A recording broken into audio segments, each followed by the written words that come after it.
만나 주시고 또 말씀해 주시고 하나님이 여러분의 심령을 어루만져 주시고 또 연약한 모든 부분들이 회복되어지는 귀한 밤 되시기를 주님의 이름으로 축원합니다. 축원합니다. 기도하십시다. 아버지 하나님 감사합니다. 귀한 교회 보내주셔서 말씀 전하게 하시니 감사합니다. 또 이렇게 귀한 주님의 집을 짓고 또 아름답게 모여 예배하며 찬양 경배 드릴 수 있게 하신 것 감사합니다. 앞으로 하나님의 큰 계획이 있을 줄 믿사오니 주님이 온 세계 교회를 통하여 이루시고자 하는 귀한 뜻을 다 이루어 주시옵소서. 오늘도 먼저 말씀 듣습니다. 듣는 귀를 열어주시고 우리의 마음 문을 열어주시고 깨닫는 은사를 더하여 주시어서 하나님 말씀이 살아 움직이고 우리의 심령을 변화시키며 우리의 삶을 변화시키는 능력의 말씀 되게 하여 주시옵소서. 예수님 이름으로 기도드리옵나이다. 아멘. 소개받은 제물포교회 우광국 목사입니다. 저는 우리 김용택 목사님을 모시고 부교육자 생활을 10여 년 이상 하다가 또 우리 김용택 목사님께서 좋은 교회를 소개시켜 주셔서 지금 제물포 교회 담임으로 심무를 하고 있습니다. 사실 오늘 오니까 그냥 친정이 온 것 같아요. 친정이 온 것 같고 지난 토요일 입당 예배 때도 왔다가 제가 갔습니다만은 너무 마음이 푸근하고 제가 오히려 더 은혜를 받습니다. 저희 교회도 이제 곧 지어야 될 형편이라서 와서 보니까 너무 아름다운 예배당을 이렇게 지어서 부럽기도 하고 참 너무 감사하기도 하고 이 교회라는 걸 이렇게 준비하면서 보니까 돈으로 짓는 게 아니더라고요. 믿음으로 짓는 거고 하나님 은혜의 힘으로 짓는 거고 기도의 힘으로 짓는 거예요. 얼마나 여러분들이 또 물심양면으로 기도로 헌신으로 많이 헌신하고 수고하셨는가 하는 걸 제가 피부적으로 깨닫게 되고 감사히 생각하고 있습니다. 오늘 말씀을 잠시 전하고자 하는 것은 엘리야의 기도응답의 비결, 그리고 엘리야가 기도의 사람임에도 분명한데 이제 그 갈멜산에서 불을 받고 또 갈멜산 꼭대기에 올라가서 비를 달라고 기도했을 때 3년 6개월 동안 가물었던 땅에 하나님이 큰 비를 내려주셨죠. 그런데 그 다음이 너무나 초라하게 변해버리는 걸 볼 수 있어요. 이세벨의 협박을 받고 겁이 난 나머지 도망을 치게 되죠. 도망을 치다가 지친 나머지 더 이상 도망갈 데도 없을 것 같고 피해봐야 언제 자객을 보내서 나를 죽일지도 모르겠고 불안하고 두려운 마음에 차라리 하나님 나를 죽여주세요. 이만큼 했으면 됐으니까 지금 나를 그냥 데려가 주세요. 이렇게까지 하나님 앞에 탄식하고 하소연할 정도로 또 나약한 그 모습을 우리가 보게 되지요. 그러나 엘리야가 그런 나약한 모습으로 끝난 것은 아니고 다시 회복하는 그 과정을 우리가 연결해서 오늘 말씀을 드리고자 합니다. 오늘 말씀 속에 성령의 기름 부으심이 함께 하시기를 축원합니다.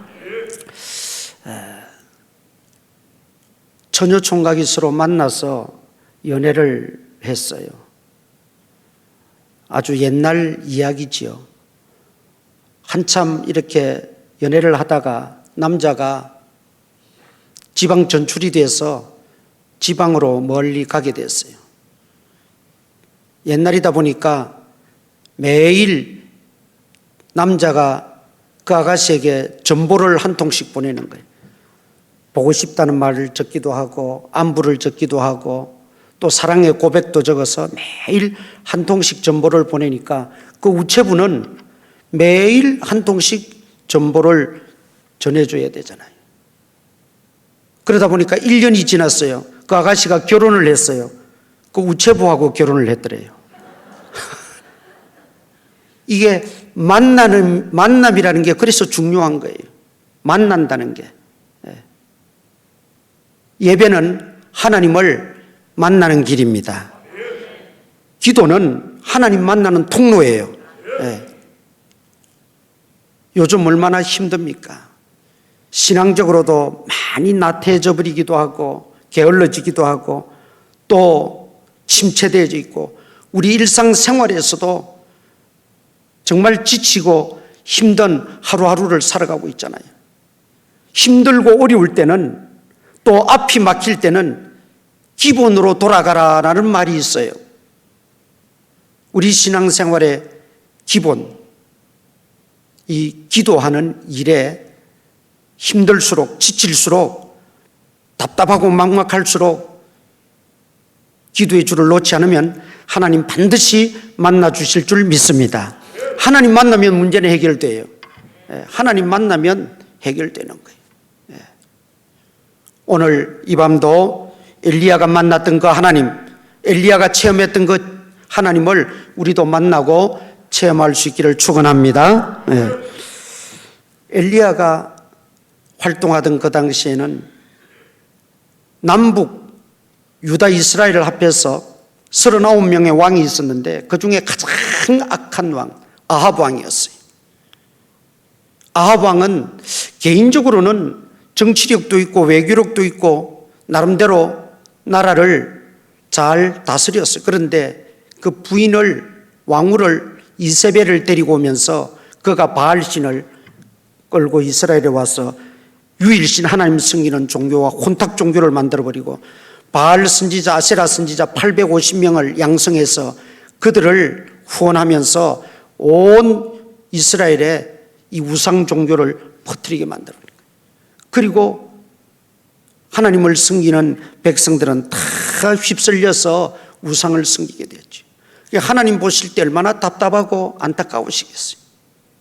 하나님이 가장 싫어하시고 미워하시는 것이 우상 만들지도 말고 절하지도 말고 섬기지도 말라고 그랬잖아요.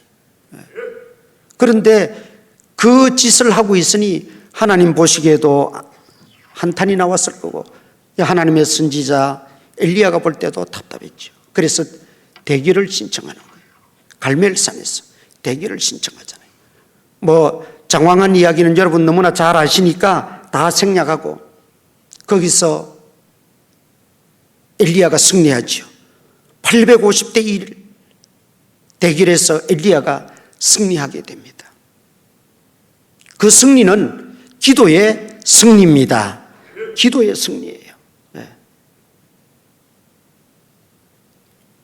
그런 측면에서 오늘 엘리야의 그 기도 응답의 비결을 우리도 알아서 우리도 그런 기도를 드리고 기도로 승리하는 승리자들이 다 될 수 있기를 축원합니다.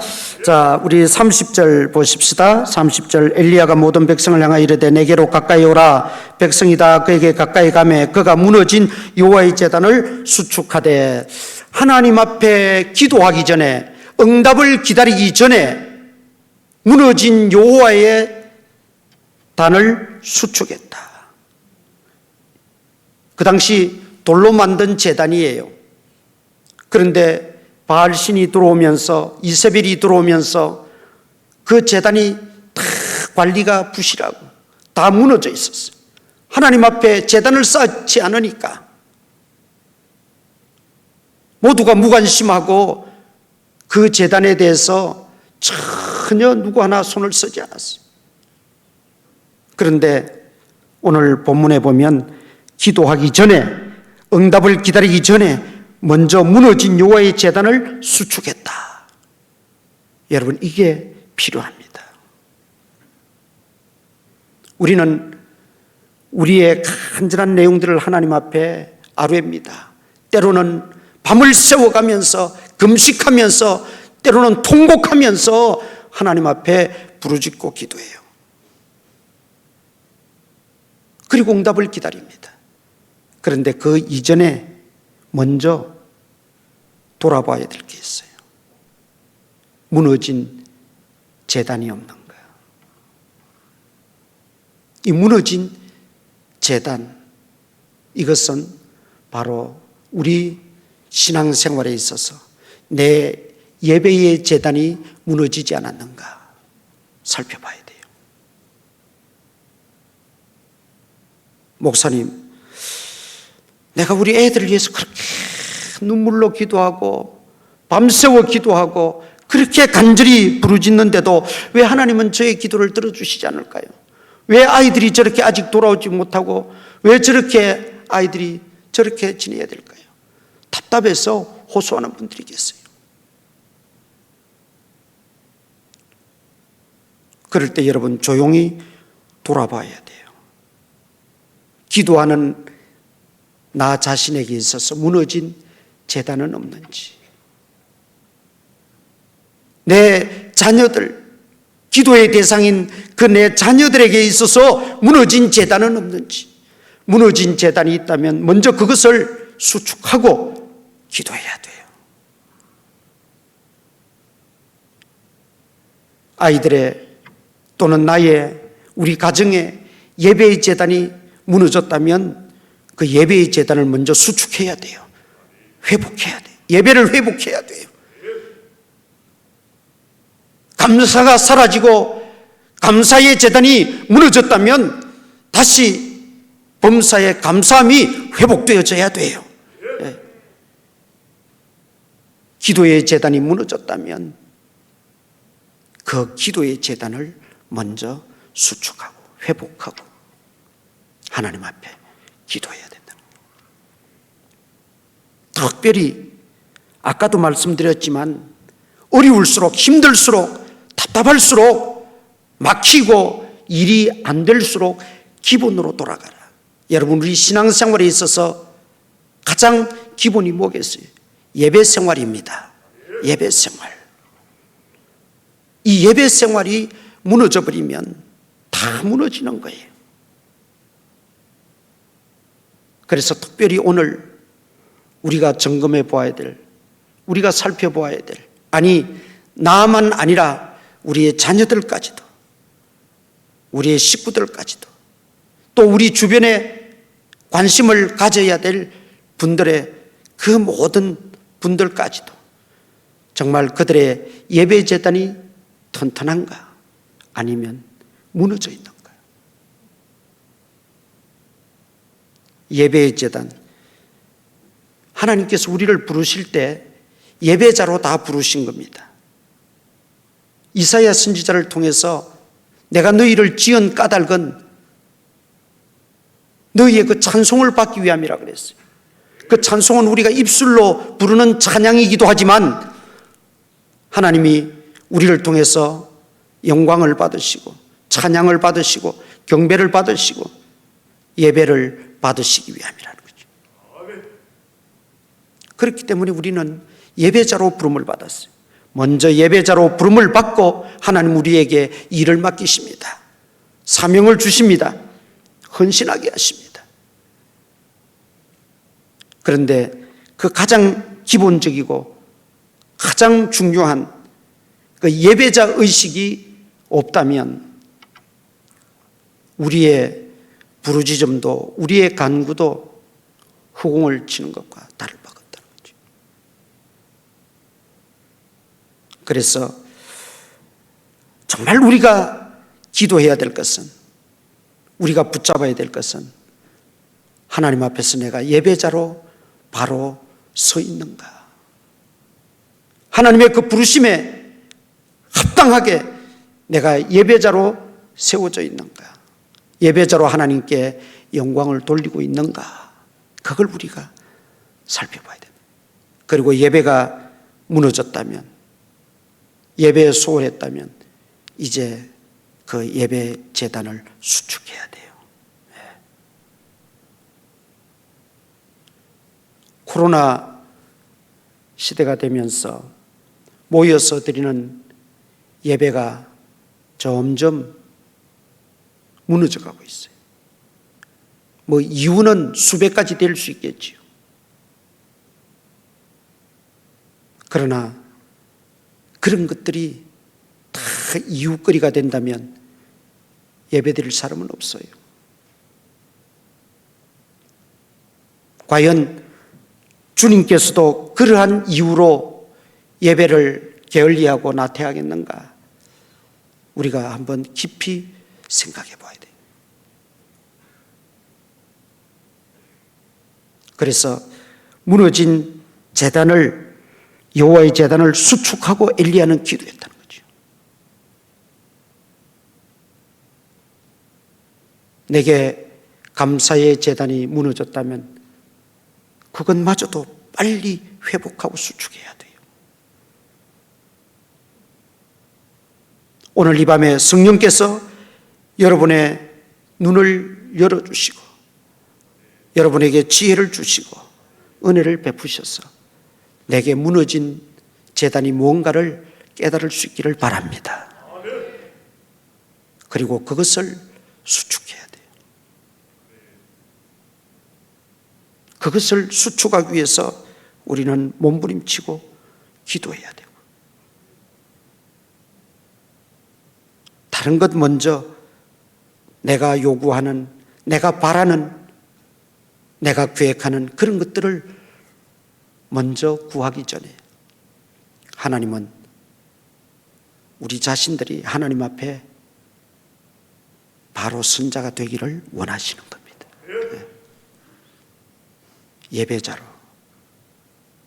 예배자로 하나님 앞에 세워지기를 하나님은 소원하고 계십니다. 예배의 성공자들이 다 되시기를 바랍니다. 예배에 성공하면 모든 일에 성공하지만 예배에 실패하면 모든 일에 실패한다. 여러분 꼭 이 말을 명심하시기 바랍니다.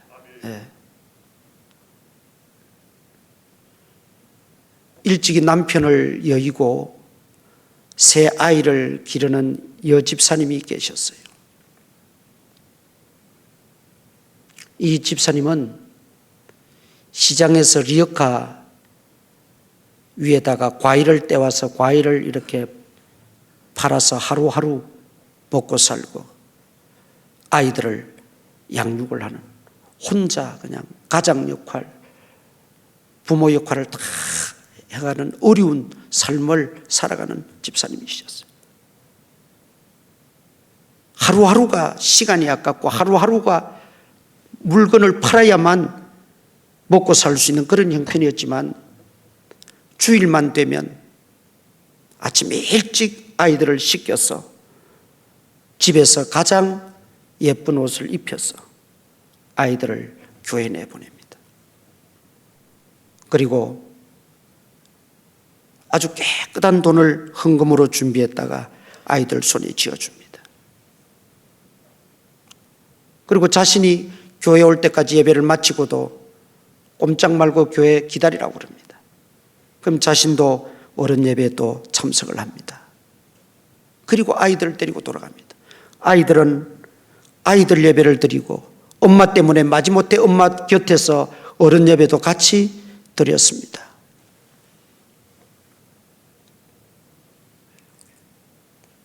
그 어머니 혼자 힘으로 셋을 양육해야 되니까 얼마나 제대로 길렀겠어요. 공부를 얼마나 시켰겠어요. 그저 평균 수준으로 공부도 다 하고 학교도 졸업했습니다.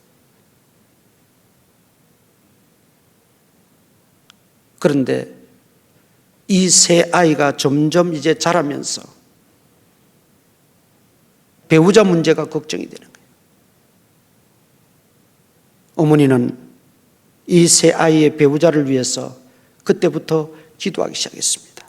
하나님, 나는 이 아이들에게 해줄 것이라고는 하나도 없습니다. 하나님이 저들의 부모가 되어 주시옵소서. 하나님이 저들의 보호자가 되어 주시옵소서.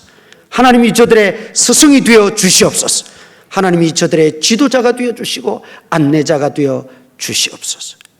그리고 진정한 후원자가 되어 주시옵소서. 그러면서 믿음의 좋은 배필 만나기 위해서 밤낮 눈물로 기도했어요. 그 큰딸이 이제 나이가 차서 결혼하게 되었습니다. 어려서부터 철저하게 주의를 지키면서 생명을 걸고 목숨을 걸고 비가 오나 눈이 오나 예배의 자리를 지켰던 그들이었어요. 그런데 어느 날 교회 장로님이 그 어머니를 불렀어요. 그러면서 집사님, 큰딸 나한테 주지 않겠냐고, 며느리 삼겠다는 거죠. 그런데 이 어머니 집사님 입장에서는 볼 때 도무지 말이 안 되는 거예요. 너무 차이가 나도 많이 나고 넘볼 수 없는 그런 대상이었기 때문에 꿈에도 생각도 못했는데 그 장로님이 정식으로 내가 잡으러 삼고 싶다고. 장로님, 우리 사정 다 알면서 왜 그런 말씀하시냐고, 놀리지 말라고. 그런데 이거는 내 뜻만이 아니고 우리 아들도 마음을 정했습니다. 그래서 결혼을 잘했습니다. 그 둘째는 더 좋은 곳에 시집을 갔어요. 그 셋째는 사모가 되었습니다. 목사님 사모가 되었어요. 그런데 놀라운 것은 그 결혼한 자녀들이 아이를 낳아가지고 자기들이 어릴 때 엄마가 했던 그대로 아이들에게 분명하고 확실한 예배관념을 심어주고 함께 예배를 드리고 예배의 자리를 지키고 어떤 일이 있어도 한 번은 저 강화에 무슨 아이들 캠프인가 갔는데 토요일 갔다가 주일까지 하고 주일 오후에 귀가를 시켜준다니까 그러면 어떻게 예배를 드릴 수 있느냐. 밤 1시 가까이 모든 행사가 끝나는데 토요일 그 주일 새벽 1시지요. 가서 데리고 온 거예요. 예배 드리게 하려고. 아이 때는 길길이 뛰고 이해를 못하고 엄마 꼭 이렇게 해야 되느냐 반항을 하고 그랬지만 하나님께서 그 모든 걸 보셨던 것 같아요. 하나님이 보시고 계신 거예요. 하나님은 아무 말씀 안 하셔도 뭐 아무런 어떤 표시를 안 하셔도 하나님은 다 보고 계신 거예요. 보고 계신 거예요. 히스기야가 죽을 병이 걸려서 눈물로 하나님 앞에 통곡하며 기도했잖아요. 그때 하나님이 15년 연장을 시켜주시면서 하나님 뭐라고 말씀하셨어요? 내 눈물과 기도를 내가 보았다. 그 예배드리는 믿음, 그 예배 자리를 지키고 예배자로서 충성하고자 하는 그 모습을 하나님이 다 보셨던 것 같아요. 사실 인간적으로 보면 세상적인 조건으로 보면 잘 될 사람이 아니에요. 잘 될 집안이 아니에요. 잘 될 조건이 없어요. 하나도 갖추지 않았어요. 그런데도 정말 하나님이 보호자가 되어주시고 하나님이 부모가 되어주시고 하나님이 안내자가 되어주시고 후원자가 되어주시니까 얼마나 형통한지 손을 대는 일마다 하는 일마다 하나님이 복을 주시는데 감당치 못할 복을 주시는 거예요. 모든 사람들이 보고 하나님을 찬양하고 영광을 돌립니다. 저 가정은 하나님이 지켜주셨다. 하나님이 함께 하셨다. 하나님이 도와주셨다. 하나님이 되게 하셨다. 모두가 하나님을 찬양하는 가정이 됐어요. 왜? 인간적으로 볼 때는 그렇게 될 수가 없거든. 잘 될 수가 없거든. 세상적으로 말로 하면 성공할 수가 없었거든. 그런데도 하나님께서 저렇게 높여주시니까, 하나님께서 저렇게 부하게 하시니까 하나님께서 저렇게 되게 하시니까. 하나님은 모르시는 것 같고 안 보시는 것 같아도 마치 주님께서 과부가 그 동전 둔양 헌금함에 넣는 거 다 보시고 부자가 많이 넣는 것도 보셨던 것처럼 하나님 다 보고 계신 거예요. 다람쥐 쳇바퀴 돌듯 하는 예배 때로는 따분하지요. 이런저런 핑계만 생기면 그저 한 주 빠지고 싶고 뭐 내 마음이 중요하지 꼭 주일이 뭐 오늘뿐인가 다음 주도 있고 또 그 다음 주도 있는데 그렇게만 생각할 때도 주님은 그 중심을 보시고 그러나 힘들어도 어려워도 내 예배의 자리를 지키면서 꿋꿋하게 예배자로서 하나님 앞에 서는 그 성도도 그 심령도 하나님은 보고 계시다는 거죠.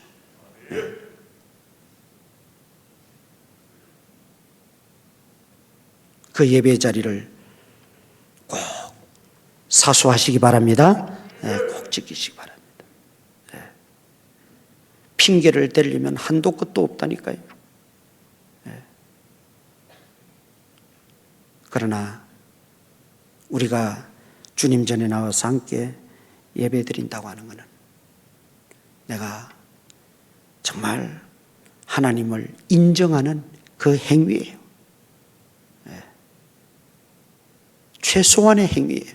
하나님을 내가 인정하고 하나님을 믿습니다 하는 최소한의 행위가 주님 전에 나와서 함께 예배드리며 하나님께 영광 돌리는 거예요.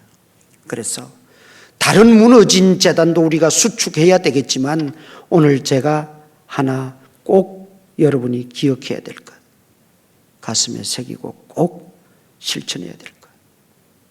예배의 제단이 무너졌다면 나 자신부터 우리의 식구들 예배의 제단이 무너졌다면 빨리 수축하시라는 거예요. 그 다음 이 무너진 여호와의 제단을 수축했다라는 말은 회개했다는 뜻입니다. 기도하기 전에 그 기도가 응답되기를 원하고 내 심령이 회복되어지기를 원한다면 회개가 수반되어져야 돼요. 회개가 수반되어져야 돼요. 물론 여기서 습관적인 회개를 말씀드리는 것 아니라는 건 여러분이 아실 겁니다. 진정한 회개, 참된 회개를 말하는 거죠. 우리가 예배드리기 전에 또 기도하기 전에 먼저 하나님 앞에 내가 죄인인 것을 인정하고 의롭고 완전하신 그 하나님 앞에 우린 진솔하게 회개가 있어야 돼요. 그게 무너진 제단을 수축하는 거예요. 회개 없이 예배드리고 회개 없이 기도하는 것 하나님이 받지 않으십니다. 우리는 회개할 것 없이 살아간다면 얼마나 좋겠습니까? 그러나 또 넘어지고 쓰러지고 그러나 다시는 그런 범죄나 그런 실수나 그런 나약함을 보이지 않기를 간절히 소망하며 결단하며 하나님 앞에 진실하게 회개하고 예배드리고 찬양하고 기도하고 그런데 어느새부터 회개가 그저 습관이 되어버렸고 회개가 타성에 젖어버렸고 회개는 한 번만 하면 다 되는 걸로만 착각하는 그런 때가 되었습니다. 회개를 수축하시기 바랍니다. 회개를 찾아야 돼요. 7 소아시아 교회를 향해서 주님이 주시는 말씀은 다른 것 없어요. 회개하라는 겁니다. 회개하라는 거예요. 회개하면 살겠지만 회개치 않으면 다 멸망한다는 거죠. 그리고 그가 이제 기도합니다. 제단에 제물을 올려놓고 어떻게 합니까? 물을 붓습니다. 통이 4개 있었는데 그거 한 번도 아니고 3번, 12통이지요. 거기다가 도랑을 팝니다. 그러니까 위에서부터 12통을 부으니까 온 제물과 제단에 물이 흥건하게 젖고 나중에는 그 도랑에까지 물이 철철 넘쳤다 그랬어요. 여러분 생각해 보세요. 지금 하늘로부터 뭘 기다리고 있습니까? 불을 기다리고 있어요. 그런데 물을 붓고 있어요. 물과 불은 정반대입니다. 상극입니다. 해서는 안 될 짓입니다. 그런데 엘리야는 하늘로부터 불을 기다리면서 불을 달라고 기도하면서 물을 붓고 있다니까요. 이거는 여러분 엘리야가 하나님을 확신하지 않으면 할 수 없는 행동입니다. 기도가 응답이 되려면 하나님 그분에 대한 확신을 가지고 기도해야 됩니다. 우리가 착각하기 쉬운 게 기도의 내용에만 자꾸 집중을 해요. 내가 어떤 기도를 할까? 오늘 밤에는 이런 기도해야지. 기도의 내용, 내가 요구할 것, 내가 구할 것, 내가 아뢰할 것, 내가 바라는 것, 거기에만 너무 집중을 해요. 그래서 어떻게 해서라도 그 내용을 다 소화시키려고 합니다. 할 수만 있으면 또 좋은 미사 요구를 통해서 하나님 앞에 기도하려고 그래요. 그런데 우리가 정말 집중해야 될 것은 그 내용도 내용이지만 우리의 기도를 들으시는 하나님이십니다. 하나님에게 집중해야 돼요. 앞서 바알 선지자들은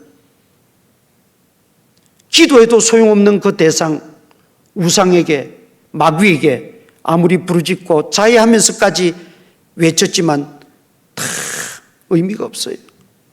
우리도 그럴 수 있다니까요. 하나님을 믿는다 하면서 하나님께 기도한다고 하면서 자칫 우리도 범할 수 있는 게 바알 선지자 같은 행동이라는 거죠. 왜?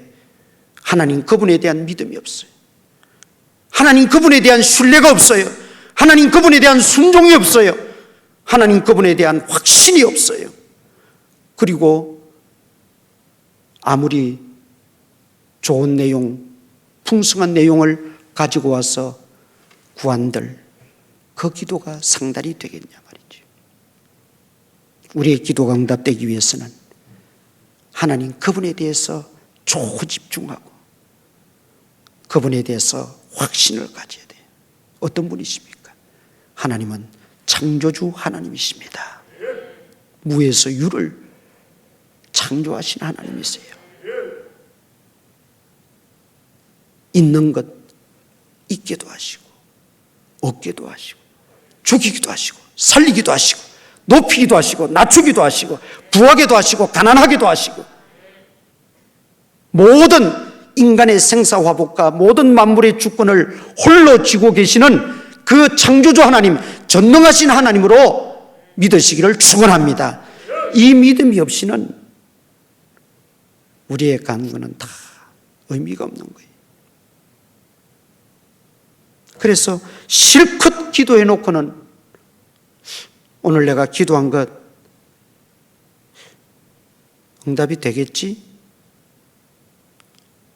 제가 늘 안타깝게 생각하는 것 중에 하나는 저도 이렇게 가끔 이제 환자들 신방 갈 때는 장로님이나 권사님들 이렇게 모시고 가서 이제 뜨겁게 기도해 주고 정말 간절히 기도해 주고 낫기를 위해서 회복을 위해서 간절히 기도해 주고 나옵니다. 나오면서 권사님이 뒤에 따라 나오면서 목사님 저희 안 되겠지요? 기도 실컷 해주고 나와서는 목사님 저희 그래도 안 되겠지요?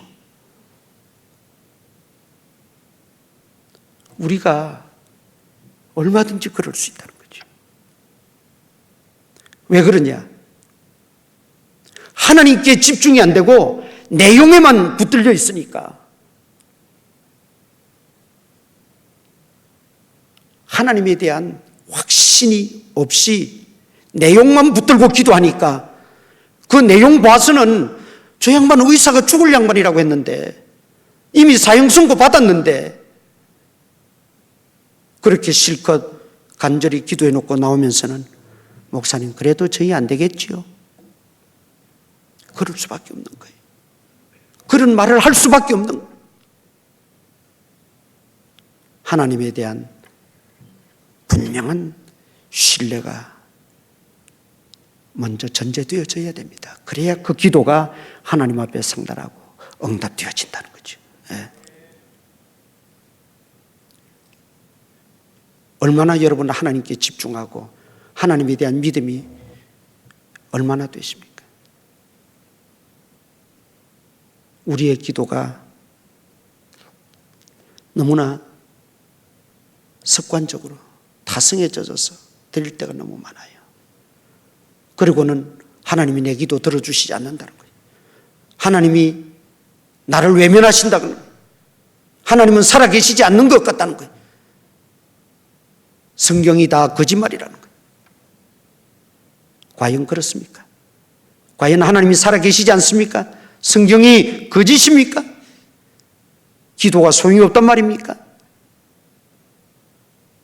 하나님께 우리가 돌아와서 하나님께 집중해야 돼요. 그리고 그 하나님에 대한 나의 신뢰가 과연 하나님 보시기에 온당한가? 그걸 우리가 한번 살펴봐야 돼요.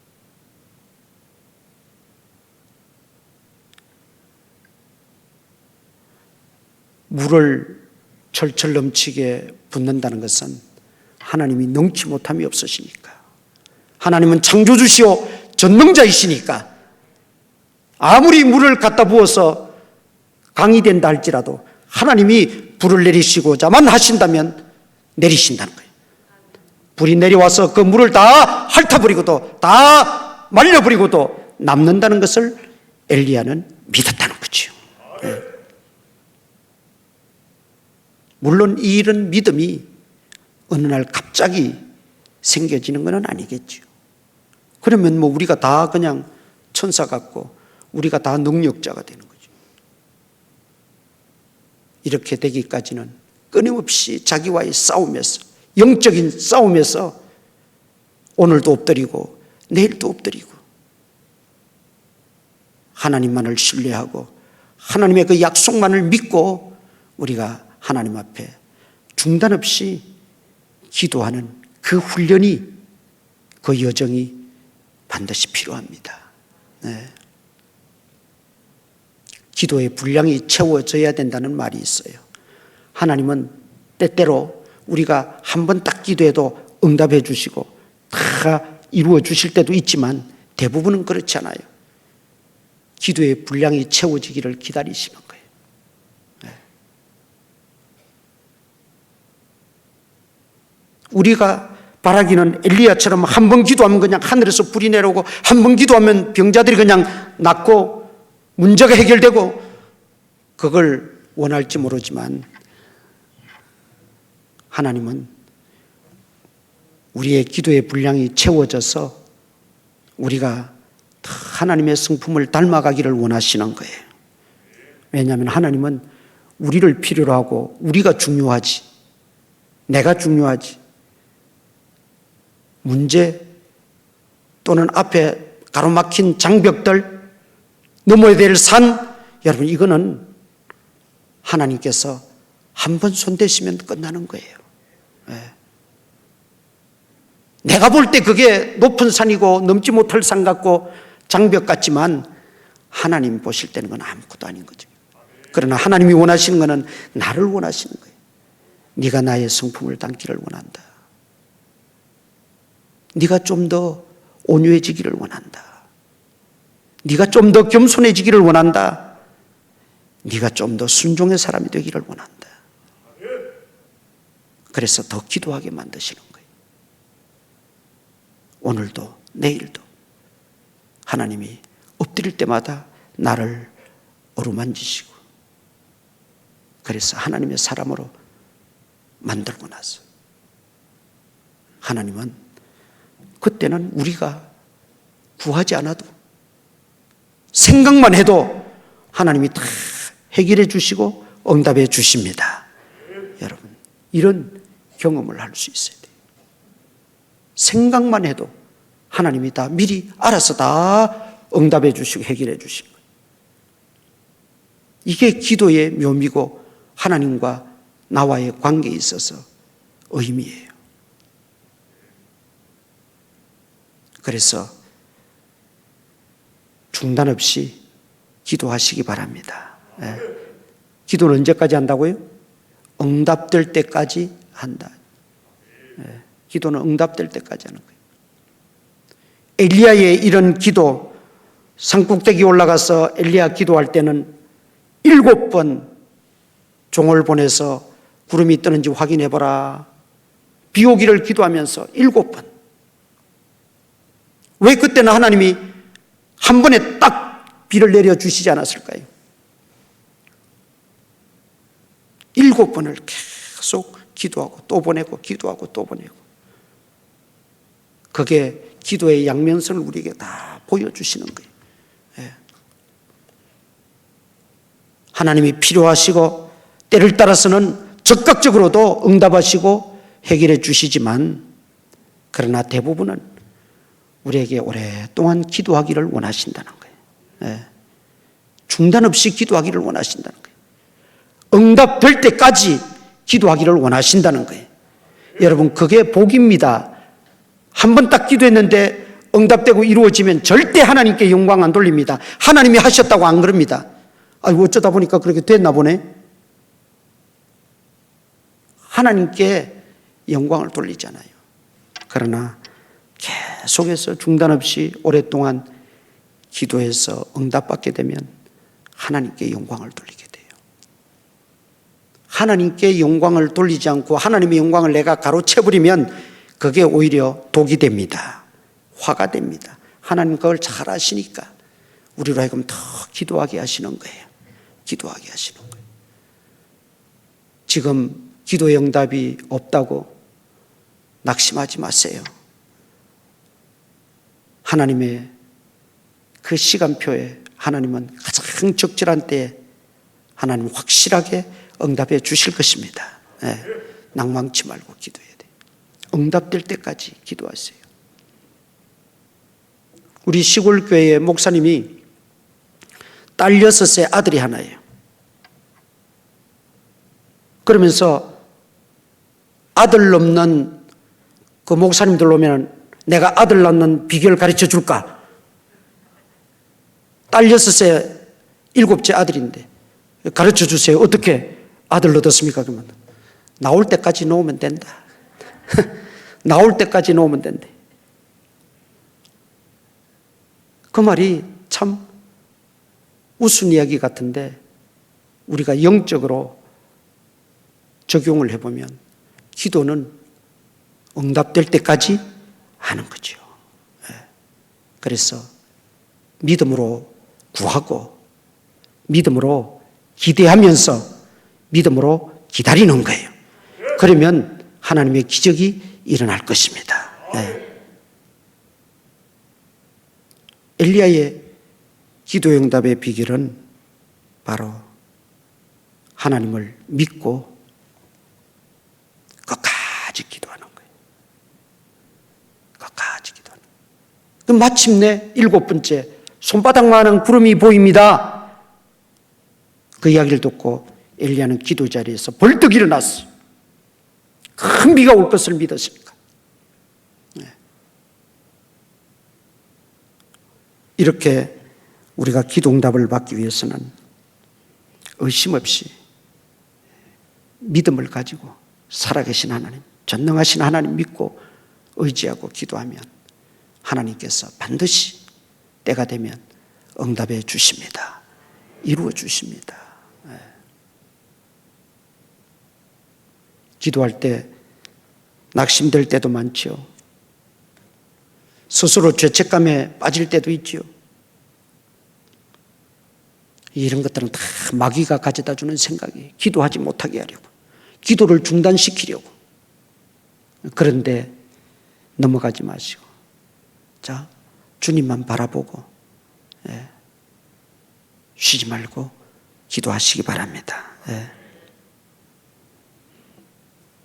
엘리야는 이렇게 기도해서 응답받고 큰 능력자가 되고 능력을 행하였어요. 그런데 아까 말씀드린 것처럼 그가 이세벨의 협박을 받고 거기에 그냥 기가 죽고 거기에 완전히 사람이 쪼그라들어 가지고 도망을 치고 하나님 앞에 나를 죽여달라고 이렇게까지 전락해 버렸어요. 기도하는 사람도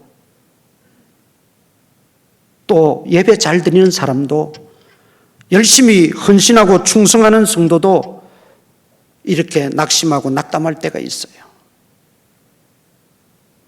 넘어질 때가 있어요. 어떤 분은 엘리야도 큰 우울증에 빠졌다고 그렇게 또 설명하는 분들도 있어요. 우울증에 걸릴 수도 있어요. 그러나 중요한 것은 회복이 돼야 돼요. 회복이 돼야 돼요. 영적으로 침체되어져서 회복이 돼야 되는데 어떻게 회복하는지도 모르고 그저 계속 그렇게 침체 상태로 하루하루 보내고 한 해 한 해 보내다 보니 이제 신앙은 다 팔아먹게 되는 거죠. 주님은 온데간데 없어요. 그거는 참 비극이고 두려운 겁니다. 우리가 빨리 정신을 차려야 돼요.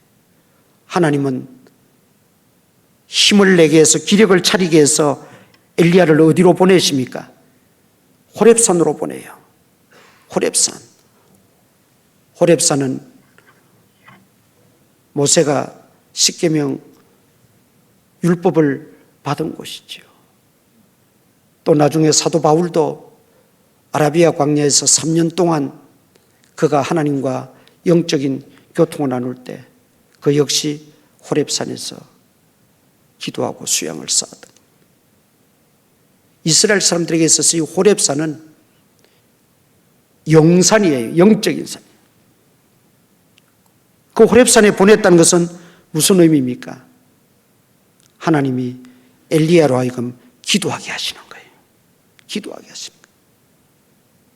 그렇게 기도의 사람이었는데 이세벨의 협박에 겁이 덜컥 나니까 당장 자기를 해하고 자기가 어떤 위해받을 것에 대한 것만 생각했지 하나님께 기도하고 하나님께 부르짖을 생각은 온데간데 없이 사라져버린 거예요. 이게 누구나 겪을 수 있는 일이에요. 아시는 분은 아시지만 저희 둘째 딸이 나자마자 심실 중격결성 심장병, 선천성 심장병을 안고 태어났어요. 그 몇 달 지나다 보니까 젖을 못 빨아요. 잠을 못 자요. 입술이 파래져요. 빨리 병원에 데리고 갔더니만 심장병이 나타났어요. 그래서 부천 세종병원이 심장병의 또 전문 병원이니까 거기 입원을 시켜서 이제 수술을 받는 거예요. 수술하기 전에 의사가 보호자를 불러서 설명을 하잖아요. 수술에 대한 설명과 또 수술 이후에 어떤 후유증까지 다 설명을 하는데 의사들은 원래 당연히 설명해 줄 걸 보호자에게 설명해 주는데 보호자는 그런 일을 처음 겪다 보니까 그 설명 자체만으로도 겁이 덜컥 나요. 왜냐하면 잘못될 수 있는 것까지도 미리 다 설명을 해줘야 되니까 보호자에게. 얼마나 그 설명을 듣고는 더 떨리고 두려운지. 이제 갓난아이인데 몇 개월밖에 되지 않았는데 저 어떻게 수술을 하나, 저 수술을 해도 살아날까, 그런 생각에 의사까지 설명을 하면서 그러니까 더 겁이 덜컥 나는 거죠. 그런데 설교는 그렇게 이야기를 하고 했는데 막상 내가 그 일을 당하고 보니까 두려움이 몰려오고, 분명 엎드려 기도해야 되고 하나님께 맡기고 구해야 될 시점인데도 기도할 힘을 잃어버리고 기도가 안 돼. 한 번은 교회 나와서 한마디 기도도 못하고 밤새도록 앉아만 있었어요. 기도를 해야 되는데 기도가 안 나와. 세종병원 정문 앞에 보면 교회당이 하나 있습니다. 예배당. 거기 문을 항상 열어놨어요. 병원에서 기도하러 오는 분들이 계시니까. 거기 가서 또 기도하려고 엎드리면 기도가 안 돼요. 그때 제가 깨달았어요. 야, 목사도 이런데 우리 교인들은 얼마나 더 하겠는가. 물론 교인들 가운데도 목사보다 믿음이 좋은 분이 있어서 나보다도 더 잘 대처하는 분도 있겠지만,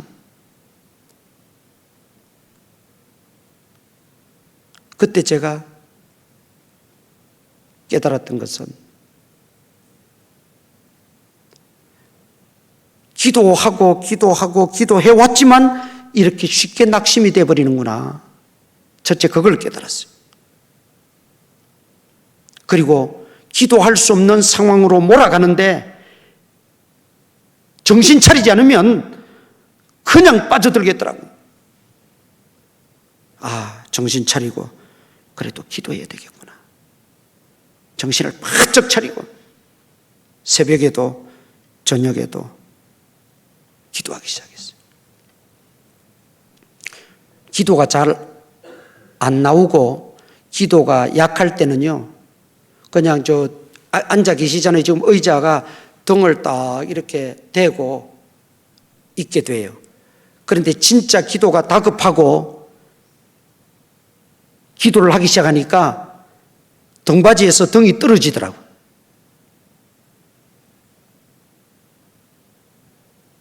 그래서 지금도 저는 알아요.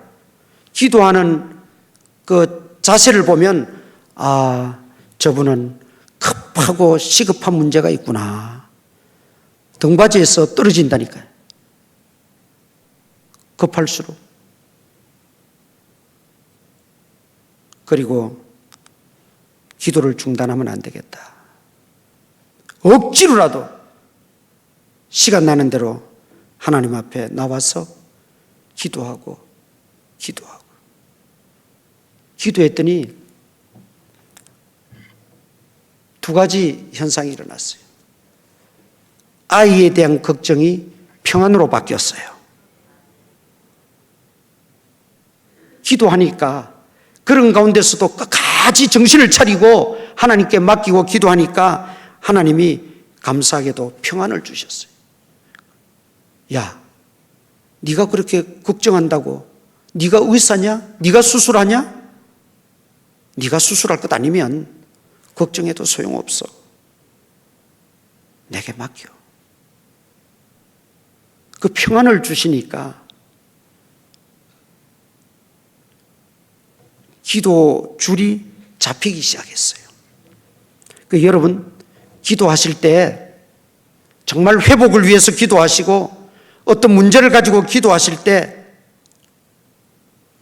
또 상대방을 위해서 기도하든 어떤 것을 위해서 기도하든 하나님이 심령 속에 평안을 주시고 안정을 주시면 이미 응답된 겁니다.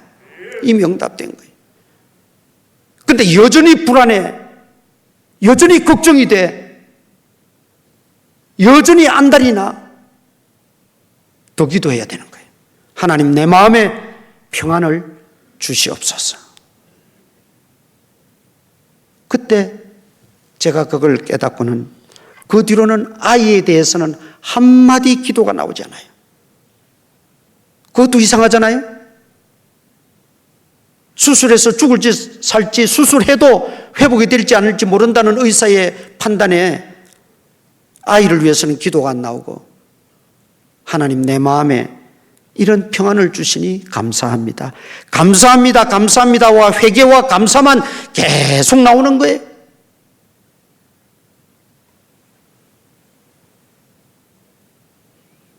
물론 수술도 잘 되고 건강하게 잘 자라고 시집도 가서 잘 살고 있습니다만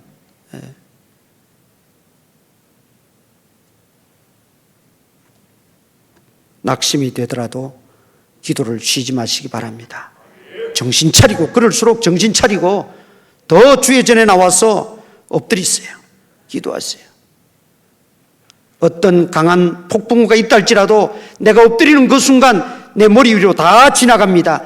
그러나 기도하지 않고 꼿꼿하게 있으면 그 바람 내가 다 맞습니다.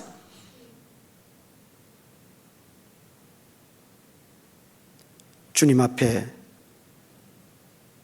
기도만이 살 길이더라고요. 참 이게 식상한 말 같기도 해요. 제가 들어봐도, 제가 그때 느낀 것도 그래요. 아, 내가 성도들에게 늘 기도하면 됩니다. 기도합시다. 이게 얼마나 성도들에게 진정한 위안이 됐을까. 제가 겪어보니까. 그럼에도 불구하고 우리가 기억해야 될 것은 있어요. 내 문제든 어떤 것이든 내 힘으로 할 수 없는 것들이 너무 많아요. 하나님이 개입하시고 하나님이 도와주시고 하나님이 역사하셔야 되는 문제들이 너무 많다는 거예요. 그러면 어떡하겠어요? 말씀과 기도만이 이길 수 있고, 말씀과 기도만이 회복될 수 있고, 말씀과 기도만이 승리할 수 있는 거예요. 너무 식상한 것 같지만 이게 기본이고, 이게 해답이고, 이게 문제 해결의 열쇠라면 우리는 기도하기를 멈추지 말아야 된다는 거죠.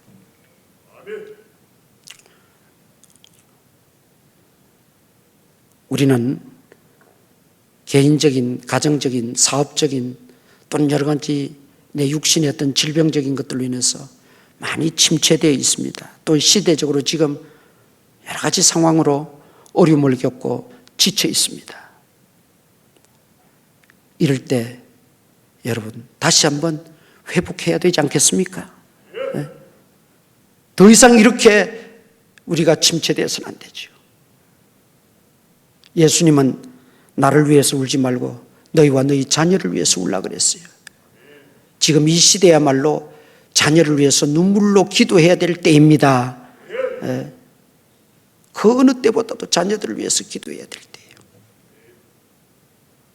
그런데 우리가 손 놓고 있어서는 안 된다는 거죠. 오늘 이 엘리야의 기도를 통해서 다시 한번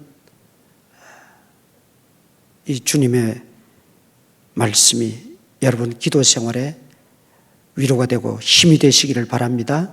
그래서 다시 한번 기도를 회복하고 여러분의 신앙이 회복되고 가정이 회복되시고 여러분의 묶였던 모든 것들이 다 풀어지고 문제가 해결되고 신앙이 회복되고 삶이 회복되어지는 은혜가 있기를 주님의 이름으로 축원합니다. 기도하십시다. 우리 이 시간 통성으로 한번